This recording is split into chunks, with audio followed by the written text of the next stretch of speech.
Nous sommes le 17 mai et tous ensemble, nous allons remonter le temps avec vous, Mathilde Terrier, avec la naissance d'un monstre sacré du cinéma. C'était le 17 mai 1904, quelque part dans le 9e arrondissement de Paris. Oui, ce jour-là, voici qui pointe le bout de son nez. Jean Gabin Alexis Moncorgé. Votre âge? 55 ans passés, je vais sur ma 56e année et qualité comédien. Mais excellente. Beau. Voilà, Jean Gabin. Un beau bébé, quand même. Ouais. Oui, c'est un beau bébé. Interrogé par Léon Zitrone, c'était le jour de la remise de sa Légion d'honneur qu'il venait de recevoir. Votre film préféré avec Jean Gabin, peut-être, Maître? Oui, alors Un singe en hiver. Ah, oui. Voilà. Ah ouais. pareil. Très bon choix. Ouais, merci. Il y a beaucoup de bons choix avec Jean Gabin quand même. Oui, c'est vrai qu'on a. On enchaîne avec le 17 mai 2012 et une disparition. Ce jour-là, c'est la reine du disco qui s'éteint à 63 ans. Ah. She worked hard for the money, so hard for the money.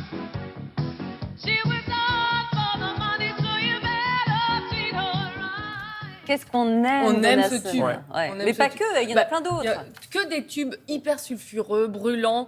Elle a interprété ici ce titre She Works Hard for the Money sur le plateau de Champs-Élysées en Wow. 1983. Très belle archive. Niveau disco, vous vous débrouillez bien? Moins bien. Moins bien. Bon, alors, Il y a un petit axe Mathilde Terrier, Maître Spinozzi, quand même. Oui, il y a quelque chose, à mon avis, Il se hein. passe Je ne sais quelque pas chose. pourquoi vous le cherchez comme ça. Pardon, Mathilde. j'arrête. On va terminer avec le 17 mai 1967 et un reportage qui met à l'honneur une foire un peu Et spéciale. vous allez avoir une question Oui. de Mathilde. Je n'oserais Je pas. ne suis pas inquiet. J'attends. Vous n'avez pas encore trouvé chaussures à votre pied? Eh bien, Oui. allez donc faire un tour dans les Hautes-Pyrénées. Les 28 célibataires d'Esparos décidèrent donc de faire un appel d'offres sous la forme d'une kermesse à laquelle étaient conviés tous les cœurs féminins disponibles. Les garçons à la recherche de l'âme sœur se sont donc fait inscrire, leur qualité de postulant étant attestée par une rosette. Dans l'autre camp, le démarrage a été plus lent.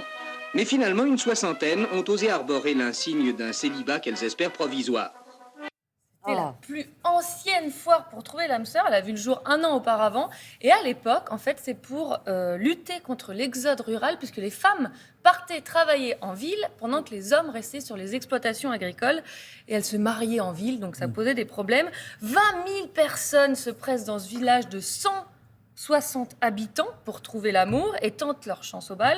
Et le 17 mai 1967, on élisait même la reine des célibes. Alors comment faisait-on? reine des célibes. Oui, Celle qui avait été célibe le plus longtemps. alors regardez comment on remporte ce prestigieux prix. Il fallait tout simplement tout déchirer à l'applaudimètre. Numéro 6, 1, 2, 3, partez! Je ne sais pas si ce sont des sifflets de joie ou pas, mais je vous ai dit tout à l'heure que si vous ne vouliez pas, vous ne dites rien. Numéro 7, 1, 2, 3, partez! Bon, très bien, oh là là, quel enthousiasme. Numéro 8, 1, 2, 3, Mathilde. C'est Odile qui a tout Non, mais déchiré. c'est atroce. C'était hyper violent pour Ça les existe autres. encore, ce machin-là? Bah non. Eh bien oui. Ah bon Non. Ça existe encore. Bon, par contre, c'est plus vraiment la même ambiance. Les pistes de danse sont un peu désertées. C'est vrai que depuis, il y a eu les applications de rencontres, donc c'est un peu plus compliqué.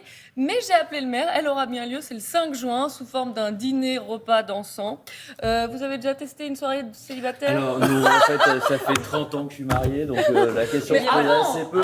Avant, c'était il y a fort longtemps. C'était quand même Non, en mais- 67, là. hein. Oui, Mathilde. bah alors là, pour le coup, je t'ai pas né. Mais en revanche, ce qui est intéressant, c'est de voir quand même le changement des mœurs et potentiellement le changement du droit. Parce que je ne suis pas sûr que l'élection à l'applaudimètre soit Ouais. encore acceptable, ni socialement, ni peut-être même juridiquement aujourd'hui. Pauvre Maître Spinozzi, on la paye. Venez nous parler du Burkini. Il Il se fait retrouve brancher. à parler de la foire aux bestiaux. Là, C'est la je sais pas. société. Vous êtes pris un râteau, Mathilde, c'est Ouais, pas grave. dommage. Allez. Merci on fait en tout une cas à pause. vous deux. Petite pause, on se retrouve.